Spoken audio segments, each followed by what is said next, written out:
Hi there, it's Dave here from davestravelpages.com, and this video is about the bike touring kit I'm taking with me on my Hercules bike tour of the Peloponnese here in Greece. I'm going to be using the Stanford Skylander on this bike tour, and you can check out a video review of that by clicking on the I button, which should appear any second now. As you can see on this bike tour, I'm not going to be using front panniers. The reason for this is because in the end I decided against taking cooking gear, so that's really saved down the space of 2 panniers right at the front.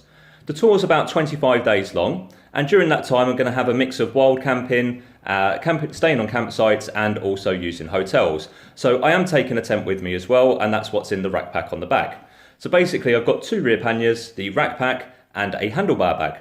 So what I'll do now is I'll take everything off the bike, lay it down, and then I'll go through it item by item for you.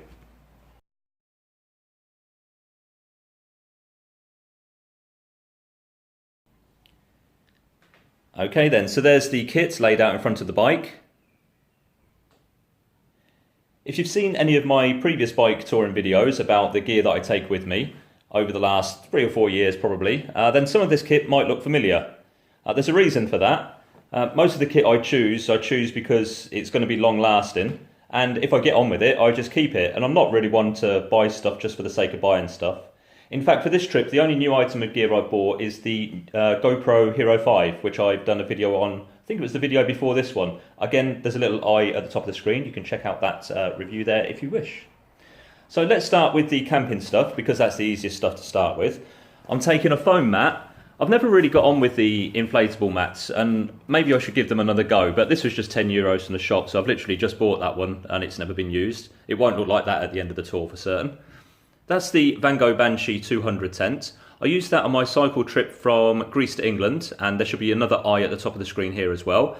And that was a really reliable tent, quite affordable, economical. Yeah, I recommend that. The only downside to this tent is it's not freestanding, so if the ground is hard, it is quite difficult to get the pegs into the ground, and the tent won't stand up by itself. But other than that, brilliantly waterproof. And I take with me also a pillow, which is, I think I've got that for like a couple of euros. I did spend time sort of, as most people do probably, using a pillow which is made up of your clothes in either a plastic bag or stuffed in something, but it's never really quite the same as a pillow, and it's surprising. I mean, this doesn't really weigh anything, but the amount of comfort it gives you is certainly worth the effort of carrying. And this is the Ortlieb rack pack, and that straps onto the back of the panniers. So that's the majority of the camping gear there. Let's look at the handlebar bag next, as that's quite an easy one to do. Starting with the handlebar bag itself, I think this is known as the Ortlieb 5 handlebar bag. It's not as big as other ones, but it does the job. It's waterproof, and that's all you need. Got some business cards there. I used to, when I met people on the road, just write my name down on a bit of paper, but inevitably that probably ends up getting lost. So I had some business cards printed up, so I'll just give them to anyone that I meet that is interested in the tour. Passport, because in Greek hotels they sometimes ask you for your passport before you can check in. And in this bag here is my GoPro Hero3. Now I'm taking both the Hero3 and the Hero5 on this tour. The Hero5 will go into this bag later, and it should just save the screens from being scratched. That's pretty much it for the handlebar bag. I dare say that there'll be snacks on a daily basis. I've not packed any food in any of this gear so far, but there is ample room for probably 1 or even 2 days food if I need to, and obviously on the bike itself I'll be carrying water as well. But that's the handlebar bag finished off. So the next column of gear then, one of the rear panniers. I'm not sure if this is left or right, and right now it doesn't matter. I'm sure that a couple of days into the tour I'll be able to tell you exactly which one's the left and the right and what's in each one. So I'm taking with me a waterproof jacket, and that's a Gore jacket. It was quite expensive, but it's very good and it's very waterproof, so yeah, I wouldn't leave home without that one on a tour. I'm not taking waterproof trousers or socks on this tour so far. I'm filming this, I think it's April the 6th, and the weather's been wonderful here in Greece. I'm due to go away on vacation in Poland actually for 2 weeks, and if I come back and the weather's changed here in Greece and it's been raining consistently, then I'll probably pack some more waterproof gear. But for now, just the jacket's going. This is a small towel, and well, it doesn't really weigh too much, but it's probably better to take it than not take it, especially for using it on the campsites. In this bag here, over the years I've used this as a food bag, but this time round it's going to be kind of my toolkit and bicycle accessory bag. So bike pump, Swiss Army knife, multi-tool, chain oil, tyre levers, puncture repair kit. This is filled with kind of odds and sods from old survival boxes and things like that. So it's got matches and it's got plasters and that sort of thing. So I guess you could call it a medical kit of sorts. And Sudocrem there for if there's any sores that develop as I'm cycling. The only thing that's not in there is a spare inner tube, really, because I've not bought it yet. So that's I think it's the only thing remaining on my list to buy. So I need to buy a spare inner tube, and that'll go in that bag there. Next item, there's no need to take these out, but that's a pair of trainers or sneakers if you're American or whatever. And they're actually quite a bulky item. So, but I think I'd prefer to take those as a spare pair, and I'll be wearing a pair of cycling shoes on this trip. Just in case my feet get wet during the day, at least I've got something nice and dry to put on at night. This is a sealskin hat. Some of the areas I'm going to be going are quite high. It's probably going to be chilly, and this is also waterproof as well, so that's quite a good thing to take along. And that is my sleeping bag. And I use this one again on my cycling trip from Greece to England, and so I know what temperatures it can cope at, and I know it's reliable. So yeah, that's all that's in that pannier. There's the pannier there, and we've just got one pannier left to look at. Okay then, so we've got the final column of gear. And this gear is clothes, toiletries, and also tech gear. So on this tour, I need to do some work. It's kind of non-negotiable really. So I've got to take a laptop, and I'm also going to be making videos along the way. So inevitably that means that you've got to take leads and power banks and all the rest of the stuff. So, but it's not a problem. I've toured plenty of times with electronic gear before, never had any issues. And after all, it's me that's got to carry it, not you. So kind of no worries really, isn't it? So let's have a look and see what we've got here. This is where I fail miserably because I'm going to try and open this with one hand, which won't work. Let me put it between my legs. There we go. Okay then.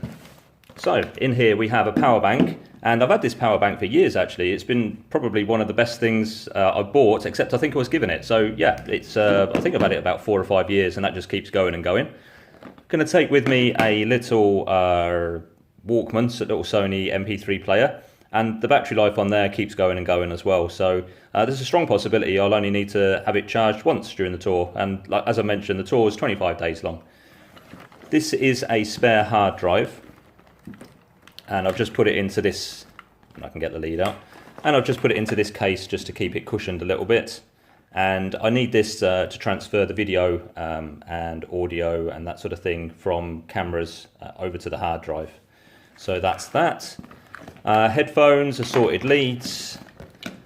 This is quite useful. It's a travel adapter, and it's also got, when I can see it here, it's got two USB slots. So that's useful for charging gear up. So I only need one slot and I can get a bunch of things charged at once. Phone adapter there. And there's a power lead for my laptop, which is actually a Chromebook.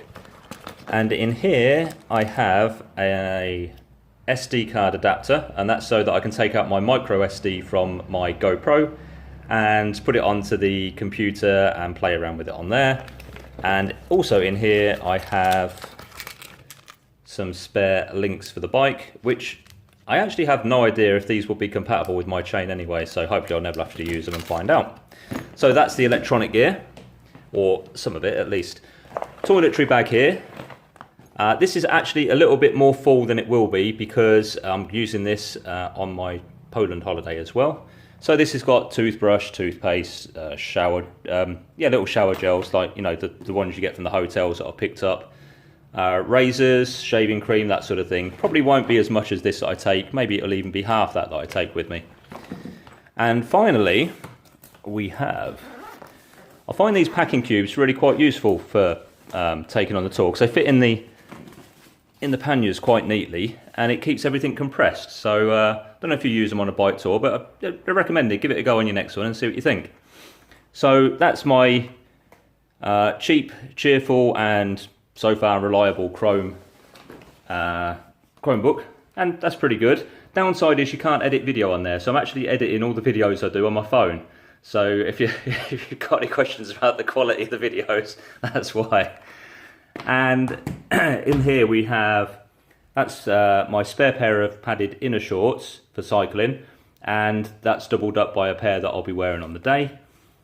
The famous green cycling t-shirt, a spare shirt. This kind of doubles up. This looks okay with the shorts that I wear, and I could also wear it at night, and yeah, it doesn't crinkle or anything. It's quite a good travel shirt actually. I think it's a Craghoppers one. A inner t-shirt. What do they call them? I'm sure there's a word for an inner t-shirt, isn't there? Base layer, that's the word. What do we got there? That's the mouse for my computer. Pair of lightweight trousers or pants. Proper pants if you're from England, or boxer shorts. I'm going to use these, I think they're actually hiking socks, but I'm using those for cycling because I find them quite comfortable. And a fleece and another pair of socks. And that is all the gear I'm taking with me for 25 days cycling around the Peloponnese here in Greece. If you've got any questions, leave a comment below. If you like the video, thumbs up, subscribe to the channel, hit the notification bell. And if you look down in the description, I've got a bunch of social media things on there because I'm going to be updating from Facebook and Instagram and stuff like that. So while the YouTube videos, I'm going to aim to make a vlog a day as I'm doing the bike tour. And they will come out, but in the meantime, I'll definitely be posting daily on Facebook and Instagram and stuff like that. So thank you very much for watching, and I will catch you in the next video. Cheers for now.